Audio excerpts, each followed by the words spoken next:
Welcome to a new episode of Business Meets Live, live from Shanghai today. We are with Daisy and Jason.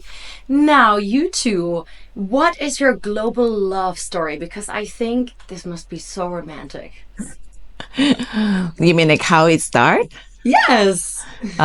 We actually met at the bar on Monday night, and then it was unexpected. Yeah.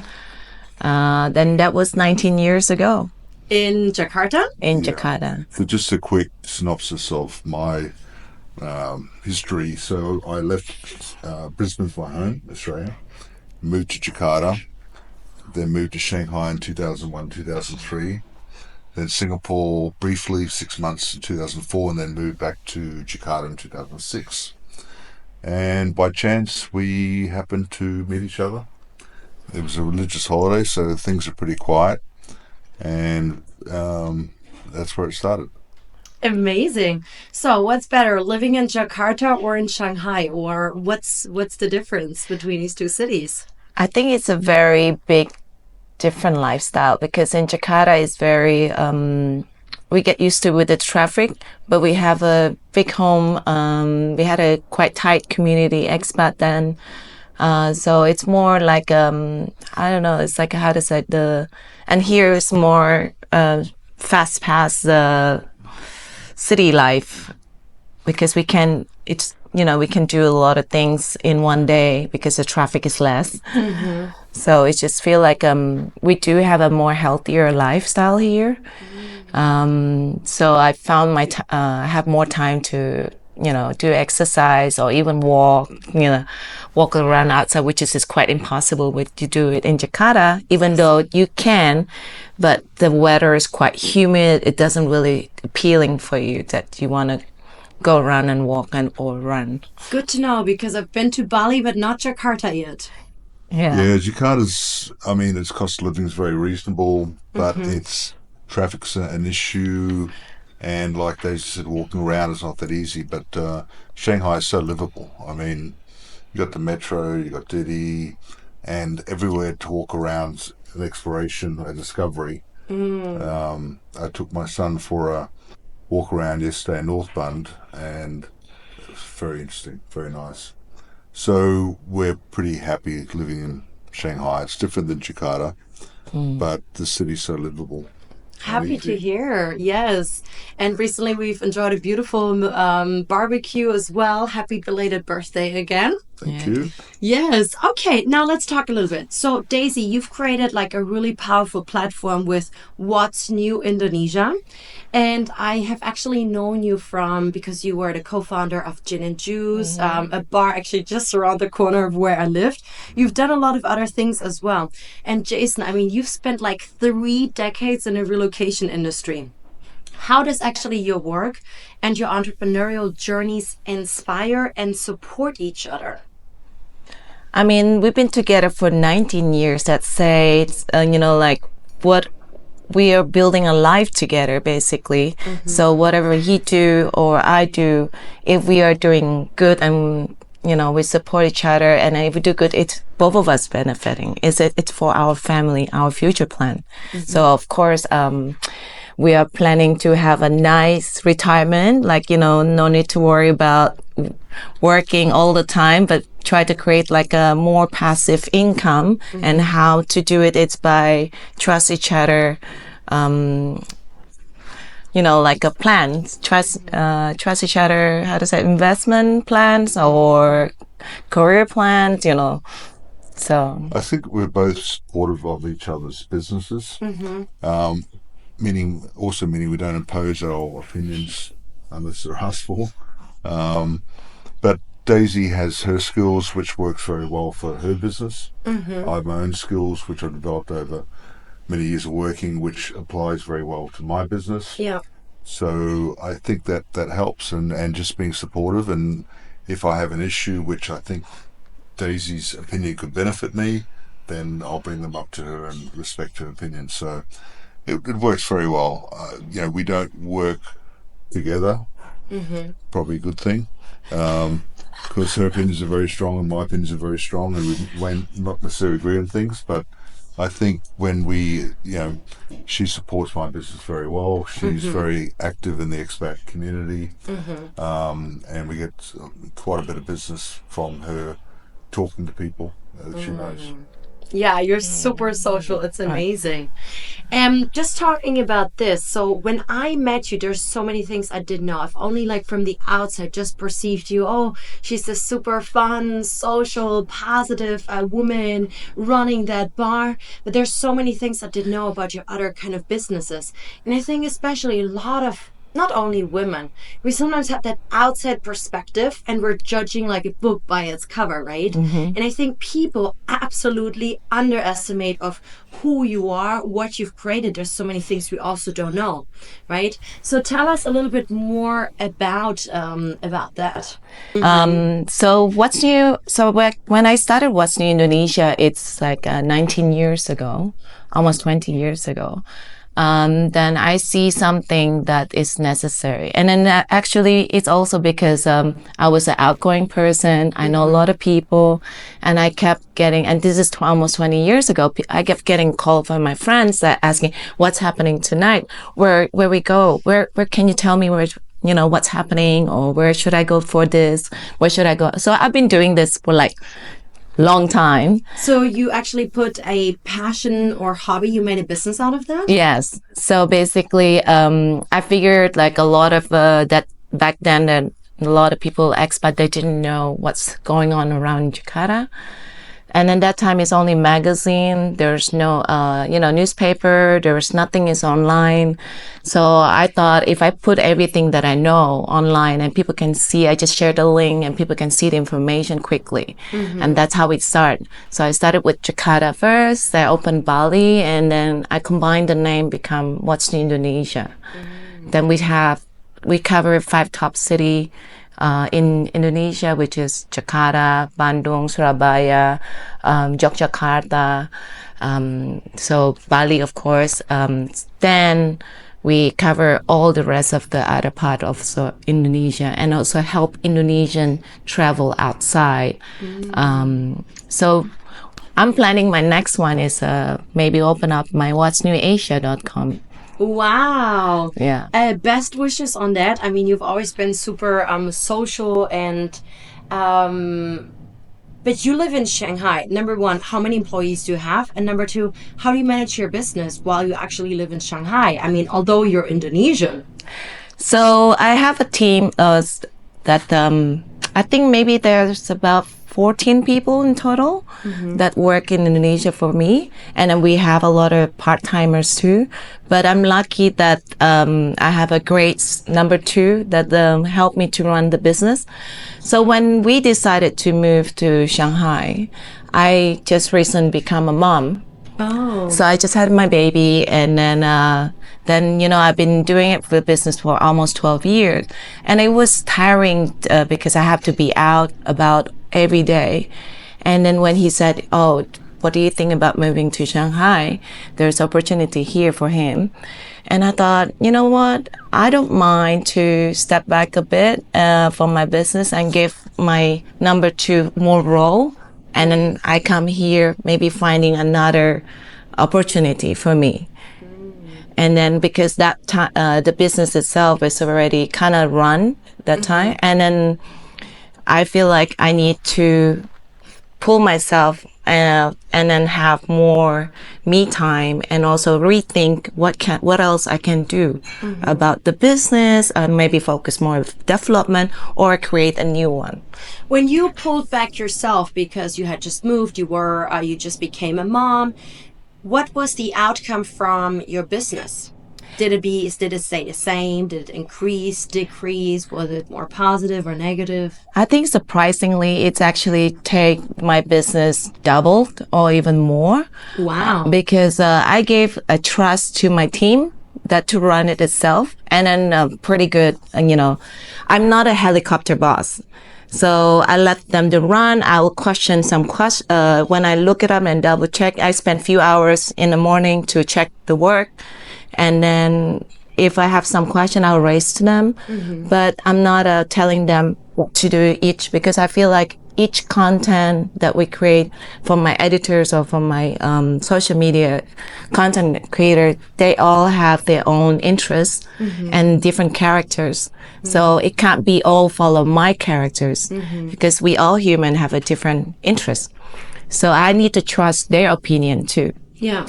So that was more, so surprisingly when I did that, actually my business is doubled. And That's impressive. Congratulations. So Yeah. you had time to work on other kind of projects here then. yeah, then I have more time to focus on my development. Like how can I, basically give more tools to my team to be better, be better sales or be better content creators. So then I can also look at the bigger pictures, how I can scale this business.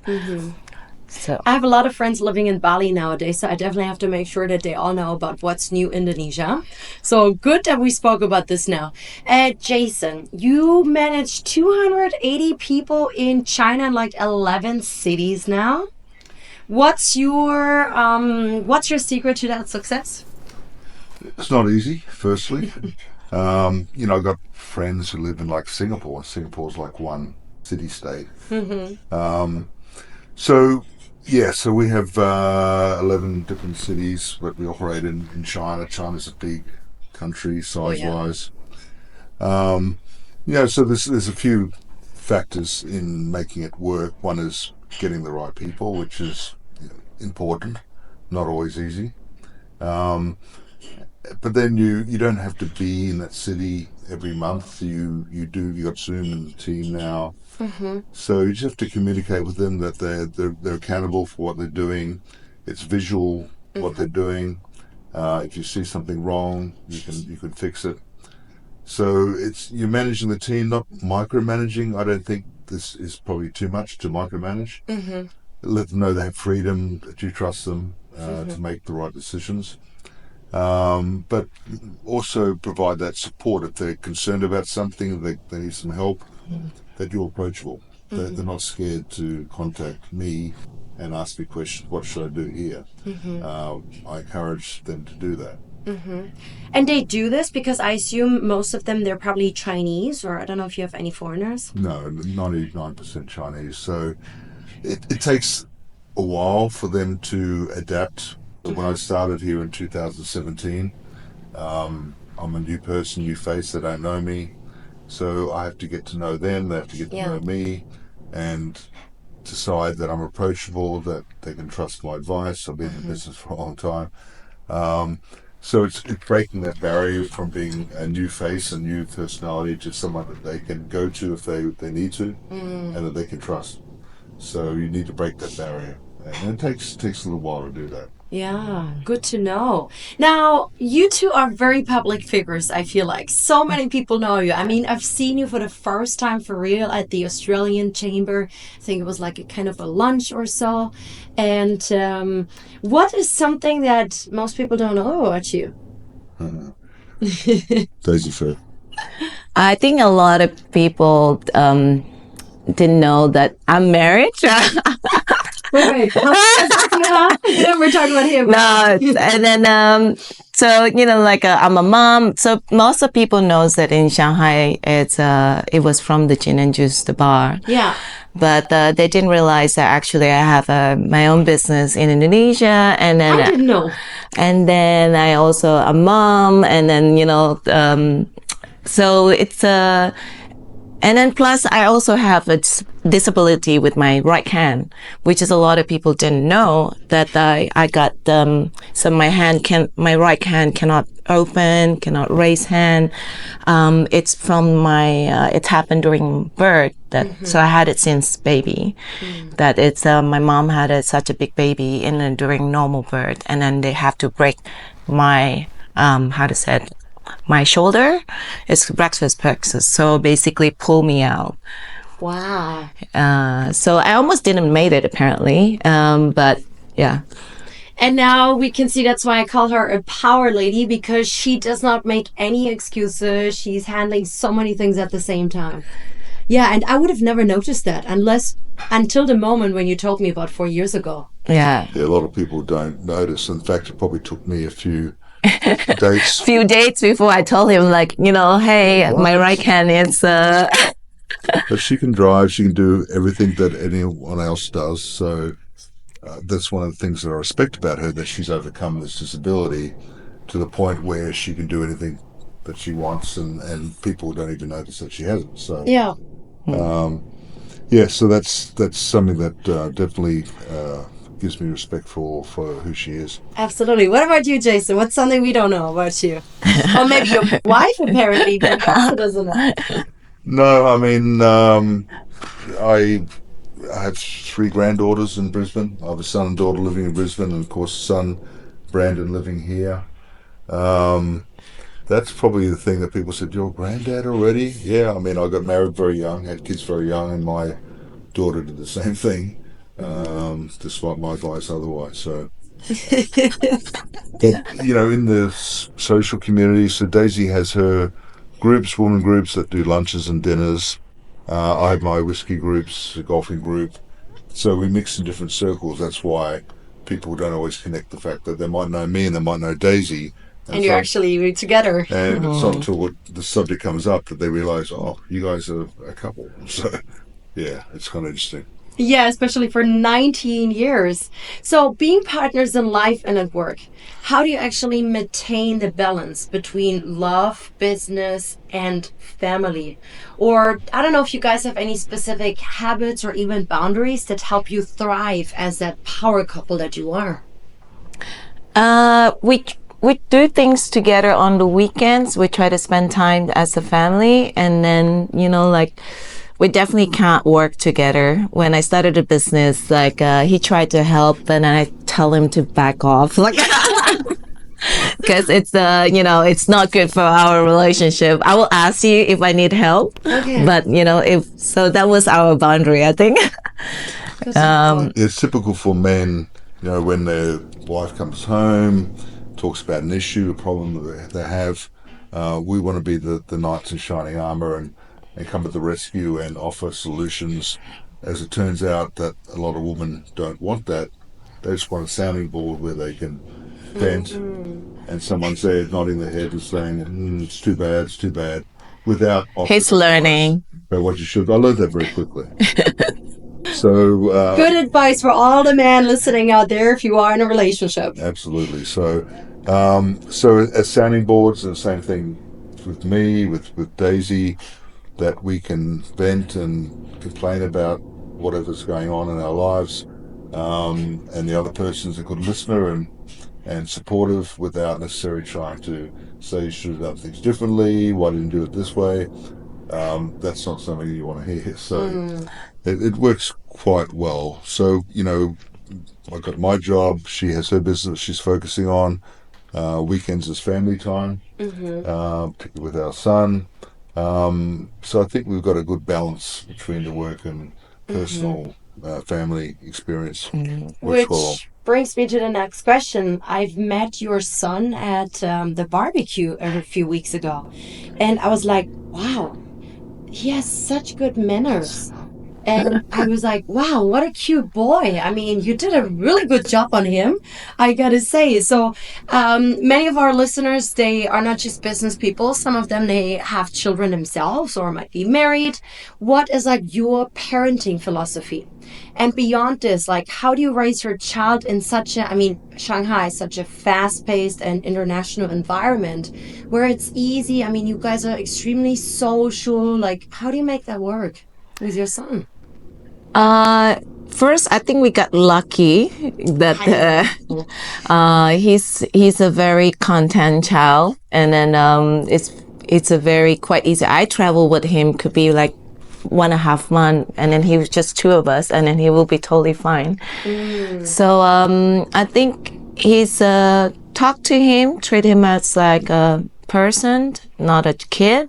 Only that I think he's also have his own opinion, but I think we also try to spend as much time with him, and then I think that's make him more content, so it's I don't know, like it's a pretty easygoing boy. I think part of it was we're lucky. We had a son who's very chill, very relaxed, very content. happy, smiley.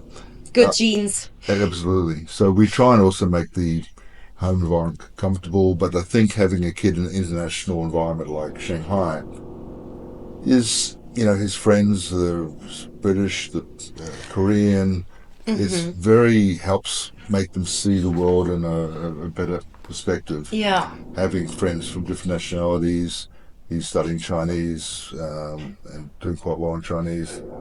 So we noticed he came out of a shell, that he would go up to people, he walks in the door and the bayam downstairs and says ni hao, and he's communicative, he's not shy. So I think having a kid growing up in an international environment doesn't make them a little bit more mature and worldly.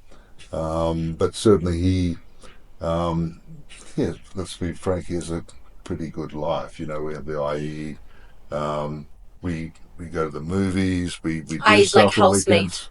Yeah. for the non-Chinese listeners. So his life is pretty good. I mean, he eats caviar and oysters and things that I never did when I was his age. He travels around the world when we go on vacation. Um, Italy, Spain, Sweden. So, he's lucky he's growing up in an environment where you're exposed to those kinds of new things. Yes. And I think that makes him a little bit more worldly looking as well. But again, as I have to say, because he's exposed to exactly what you've just mentioned, he is not arrogant at all. He is extremely friendly, kind, has extremely good manners. So that's why I'm like, well done. I hope my future children will be like this as well. Yeah. Now let's turn the coin upside down. What are maybe some life lessons that you basically from your global business journey that you hope to pass to your son? And also number two, what has parenting taught you about leadership? I certainly learned a lot from my parent mistake. That they worked 7 days a week and then didn't diversity of their their income or their investment. So they're really relying in one source income. And this is one big mistake. It's when they lost we lost the business during riots in 98 in Jakarta. And then basically we had to start over, sell everything and start over again. And then I really feel like it's hard to see, for the parents just going up, completely flip down and then start over again from nothing. And then I feel How old were you back then? I was 16. But but I also feel like, wow, they really make me feel stronger. That the fact they can just pick, the hardest about doing business is like when you fail, will you able to pick up yourself again and do it again? Resilience. Yes. And then this has taught me about not being scared doing a business. I tried a lot of different type business. But this is one thing that I wish to pass on to my kid, that be more resilient, don't afraid trying. If it's failed, it's a lesson. It doesn't mean you cannot do it. You maybe didn't find the right one to do it, or keep trying basically. But diversity investment, make sure you have a different source of income. So this is one thing. And also I never learned about doing investments until I'm old. And I wish I did it long time ago, or I've been taught, like doing this. And then my future maybe will be even, a little bit better. Sharing. Actually, resilience is one of these things that most entrepreneurs, like from all around the world, the most successful ones, are always saying resilience, resilience, resilience. Sorry, I interrupted you, Jason. Yeah, bouncing back. From my perspective, I guess what I've learned over the many years that I've been doing what I'm doing is to be humble, humility. Right? So be yourself. Your title might be CEO or the boss or whatever, but show people your real self. Don't act bossy. Act like their friend and you're going to help them as a helper. So I think humility it doesn't matter who you are. You might be successful, you might be rich, but be yourself and show yourself to your people and your staff. You're a real person. You're not acting like a boss in that way. That they can get to know the real you. That you're going to be humble to them. And that's again why I appreciate you so much. We were at a barbecue having delicious food. It was evening, 1, 2, 3 drinks. And then you guys said, yes, of course, come even to our house to do the podcast interview. And you just open your house. You are so, like, as you said, humble, authentic, real. And they did not even see the questions beforehand. It was very spontaneous. Everything that's happening here was just, thank you so much. It's amazing Thank you. to get inspired by you, to have real role models. Now, you guys have been together for 19 years. What do you think? I mean, the divorce rate, I mean, in Germany is definitely over 50%. And I guess in a lot of places, even in China, it's increasing like crazy. And not only because of COVID, right? What do you think makes you guys still happy or makes this marriage functionable? I don't know how to say it. Because from an outside perspective, I know everybody has their challenges, right? But from an outside perspective, I mean, I've observed you guys a little bit. You seem like it's working. You seem still happy, because 19 years is a long time, and I would know a lot of people who are cheating or getting divorced. I think it's like, it's 19 years. It's not something you can just look away or, leave, because, like I said, that we are building life. We had a wonderful son together, and then we want to create, a great ending together. So, it's hard, I would say. Like, it's, of course, we face challenges, but in the end of the day, it's a person that you are together for, knowing you without you need to say something. And basically, it's become a life partner. And I don't know how to explain that. You really want to, build a life together, and then see it through. Yeah, I mean, 19 years is a long time, so we know each other very, very well. It's more like best friends. That if you experience something, if you see a great movie, you go to the cinema to see a great movie, it's like, I wish, she was here to experience the same experience that I am. Stable. I mean, no relationship is 100% perfect. You have some differences of opinion from time to time, for sure. But I think just knowing each other for that long, I know what she likes and what she doesn't like, and probably vice versa. We want to portray a stable couple with our son. So, she has her things that she's good at and she does, and I do the same. So, it doesn't come easy. You have to be prepared to work a little bit hard each and every day to make sure, it's working well. But so far, I mean, it doesn't even seem like 19 years. And when I think about it, it's like, that's a crazy long time. Oh my God. It doesn't seem that long. But we've had a journey together. I mean, we go on vacations to Europe and different places together. We didn't have kids our first 10 years together. So that time, it's I'm building my business, and then I was out about a lot.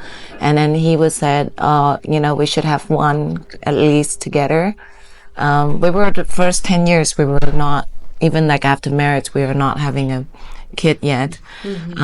But then he said, if you really want to have one kid, just better do it now before I'm getting too old.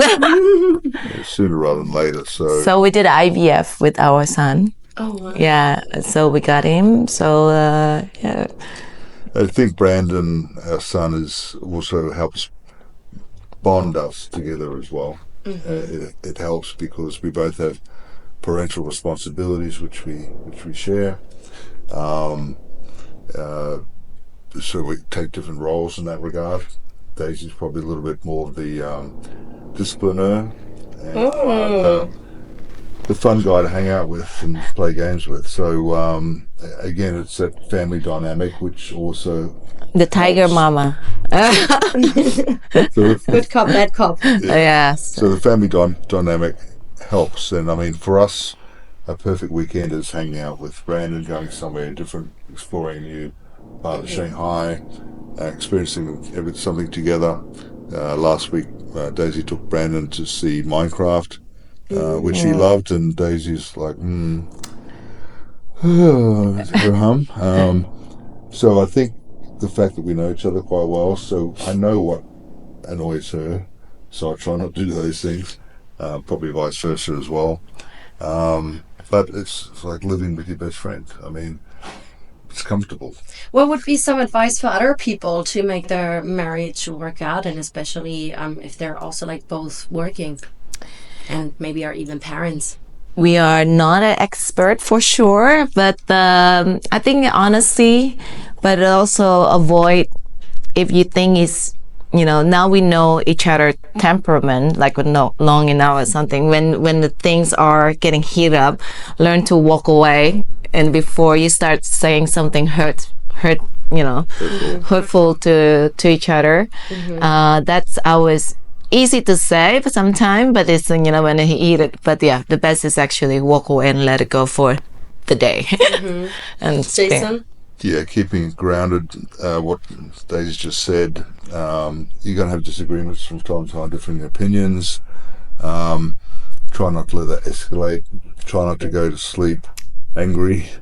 So you just have to know, okay, I know I need to walk away. I need to calm down. This is what I'm going to do to calm down. Or use the text. Use the text, angry fighting text. In your world. Then at least the tone is not as crazy. Yeah. Yeah. So I think, again, 19 years we know each other quite well, so we know, what not to do and what to do. I think having a son in our lives keeps us grounded as a family as well. So I think all those things help. Yeah. She does her thing. She has her work. I have my work. They don't intersect very often. So it just works. I think it's good to have a separate hobby too, that or do something together, but also keep your life busy not all the time together. Also, okay, like I like to go out to, let's say, play paddle or play badminton. I have my different group. He like to play golf, but then we also like to try different food and then I think it's be a little bit more open to social or have a different group of people. And then when you come back and then, it's just it's more interesting. Oh, come meet this new group of people, or come meet try the new food or new thing. I think it's good to make it different every time you're, I don't know, that's me. Yeah, I don't think any couple can be together 24/7 continuously. That's too much, right? Yeah. We need our different activities, different hobbies, different groups that we hang out with, and then we, a few times a week we hang out together with friends and have dinner or whatever else. So I think having that balance between our own lives and our lives as a couple helps. I think we've already learned a lot about success and happiness of Jason and Daisy. We're slowly coming to an end. I'm wondering, what does a typical day in your household look like? So in the morning weekday, my son is got picked up by a school bus, and so we get up morning, get him ready, breakfast. And what time is that? That is the school bus 7:20. Come here, so we get up before 7 and then get him ready. And then sometime I'm a late owl. We're a late owl. So I like to have a good enough sleep. So if I feel kind of still tired now, I need to have a little bit more sleep. Then I go back to sleep a bit. But then I get up, have my morning Chinese. I do the app learning every morning, and then go to gym, and then spend a few hours in my computer for check the work with my What's Indonesia, give my team some ideas what they can do, and then then I go out sometime, meet for walk and meet up with my friend for lunch, because I'm a nomad worker, so I work at home a lot. And then if I didn't try to go out, meet up with friends, I could actually easily spend all day at home and just being on the computer. Yeah, with no breaks. Yeah, so I'm just trying to actually arrange my week, like, oh, let's have lunch here, or let's have meetups with some random friends. So yeah, so that's keep my, busy and not so bored about your day-to-day life. And you, Jason, you go to the office, or what's your day like? It's part and part. So a few days I'll spend at the office, a few days I spend at home, just because it's easy, comfortable. I don't have to transit. So yeah, pretty much my Monday to Friday, 8:30 to maybe 6 o'clock is emails, getting text messages on WeChat. I think mostly also because he spend work at home, because the internet we have a lot of calls sometimes, and then so we had it. Yeah, so I split my week between the office and working from home. And, because we're dealing with the globe, the whole world, so you're getting messages from US and Europe overnight. So you wake up in the morning and you've got a lot of messages from partners around the world to deal with. So I probably get 180 emails a day, and then Wow. some of those I have to delegate to other people. Some of those I can respond to. Some of those I can hit the delete button. So, but it's a large volume that I have to get through. Again, because we're in a business dealing with companies globally, so you get messages from all over the world. Yeah. So what's coming up next for the Will family? I mean, you've lived in Jakarta, you're in Shanghai for a long time, you love your life here. We actually right now invested in Bali. We're building a villa. But we're hoping to basically resell them. In which part of Bali? Uluwatu. Oh, yeah. So actually, we have a couple lands in Bali, and then we try to now to basically build, and then maybe hopefully, slowly build our capital there, and then can have a home there one day, our home one day. Yeah. Yeah, so retirement potentially we're looking at Bali. We need to start planning a retirement. That's amazing. Yeah, we still have properties in Jakarta at the moment, and then Bali we're building our property portfolio. That's Daisy. So Daisy spends quite a bit of time on that. So the Bali one is more makes sense because my family are in Jakarta, and then his family is in Australia. So I think it will be a nice hub for, and then it's I always choose your retirement home where it's a holiday place, so people will want to come to see you. Yeah, that is smart. Very good advice for the final words. Yeah, the cost of living in Bali is pretty reasonable. Yeah. We just need to consider the international school for our son, hospitals and so forth. So we think Bali's a good retirement option, but we'll probably spend a bit more time in Australia. My mother's getting older. So at some point, we'll spend a bit more time with her.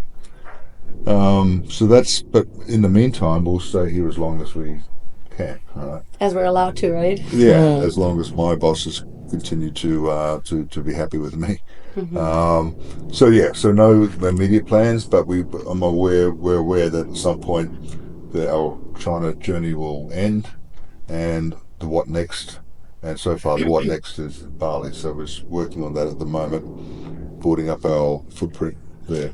That's exciting. Thank you so much for letting me into your home, for inspiring us for business as well as for life. If you guys love today's session, sharing is caring, send it to your friends. And thank you so much for your time. Yes, Thank you so much. Our pleasure. Thank you. Bye guys. Have a good day.